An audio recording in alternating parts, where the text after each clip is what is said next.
Donc ici, on est situé sur la commune de Gaujac, un petit village du Gers, situé à 45 km entre Auch et Toulouse.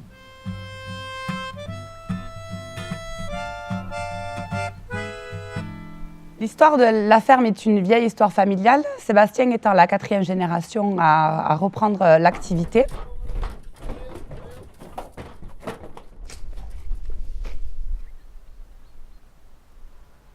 J'ai choisi ce métier tout simplement parce qu'à un moment donné, il s'est imposé à moi. J'ai fait autre chose dans ma vie et je suis vite revenu vers ce métier d'éleveur, tout simplement parce que voilà, il m'anime vraiment. Et on est dans une démarche avec Céline où c'est qu'on veut sortir un petit peu des codes établis, où c'est qu'on ne veut pas suivre le chemin qu'on veut nous faire suivre, on n'a pas envie d'être adhérent à des groupements ou quoi. On veut valoriser nos animaux nous-mêmes avec le maximum d'éthique, que ce soit dans le côté alimentation, que ce soit dans les méthodes d'élevage, on va dire. Et c'est quelque chose en quoi on croit profondément et on va s'attacher à faire en sorte de réussir.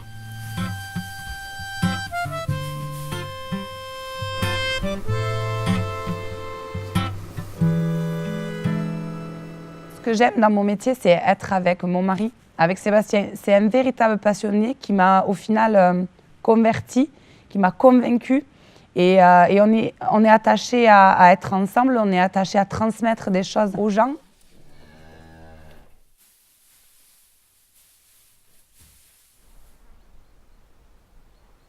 Moi, je suis arrivée dans le Gers il y a un peu plus de 10 ans. Ça fait 3 ans que je les rejoins sur l'activité en privilégiant la vente directe.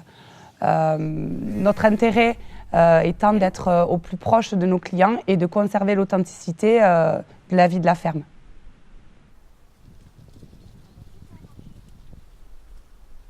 L'exploitation est une exploitation de taille moyenne, on va dire. Elle est composée à peu près de 52 hectares. Voilà, c'est quand même une superficie relativement faible, on va dire. Composée à peu près à moitié de prairies naturelles et l'autre moitié, ce sont des céréales qui vont servir donc à l'alimentation des animaux.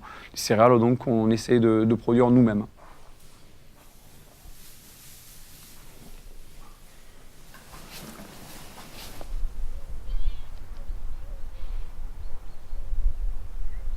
Sur l'exploitation, on pratique une agriculture dite raisonnée. Le mode d'alimentation des animaux, du coup, en découle. Il y a une grosse partie des céréales qu'on produit qui sert à alimenter le troupeau. Le but, c'est d'arriver à une pseudo-autonomie. Alors, on ne l'est pas totalement. On est obligé d'acheter encore une partie, notamment ce qu'on appelle la partie protéines, donc tourteau de colza, tourteau de soja, tourteau de lin.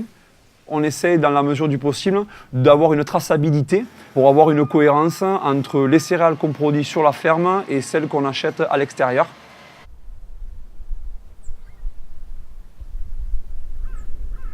On élève au maximum les animaux en plein air, donc ils sont à l'extérieur à peu près de la fin mars jusqu'au début décembre. Et à partir de cette date-là, donc de décembre à mars, on les rentre en étable, donc comme en ce moment.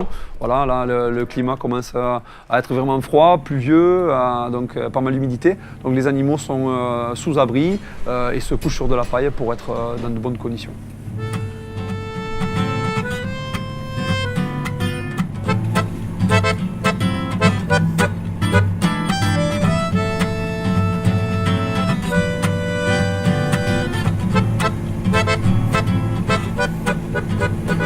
Quand j'ai rejoint Sébastien sur l'activité, c'est avec l'envie d'amener la campagne à la ville.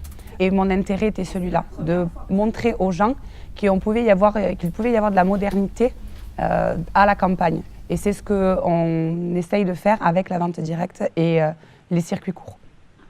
Nous, ce qu'on propose, c'est des colis de viande d'environ 6 kg que je viens livrer une fois par mois sur Toulouse et une fois par mois sur Marseille aussi. Les commandes se font soit via le site internet de la ferme des Trois Vaches, soit directement au téléphone avec moi.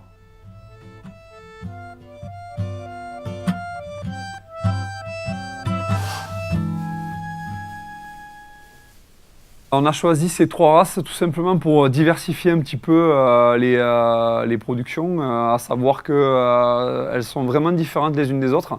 Avec alors la blonde aquitaine, c'est la race vraiment la plus répandue dans le secteur. Elle a été mise en avant parce qu'elle a un très fort rendement en viande, elle a une capacité à produire de la viande qui est assez exceptionnelle. Et après, avec la Limousine et la Gasconne sont des races dites plus rustiques qui vont valoriser peut-être un peu mieux les parcelles difficiles, c'est-à-dire en pente, très pentues, à savoir qu'elles ont aussi une viande plus typique, avec une typicité vraiment. Elles ont plus de persillé, elles vont avoir un goût plus prononcé que la viande de la blonde.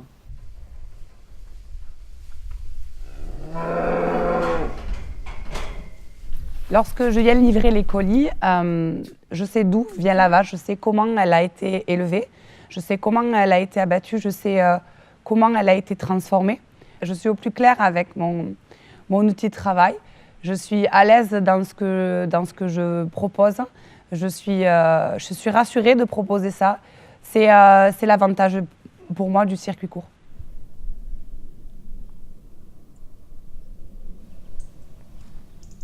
À la manière dont on a de travailler, on essaie d'être irréprochable avec les animaux par rapport donc à leur bien-être, par rapport à la manière dont on les alimente, par rapport à la manière dans les conditions dans lesquelles ils vivent. Ça, je voulais être capable, moi, de le défendre auprès des consommateurs, tout simplement. C'est pour ça qu'on est aujourd'hui dans cette démarche de vente directe. Moi, c'est quelque chose en quoi je crois profondément. Et avec Céline, on est totalement investis pour essayer de faire en sorte de trouver notre voie nous-mêmes et qu'on ne se la fasse pas imposer.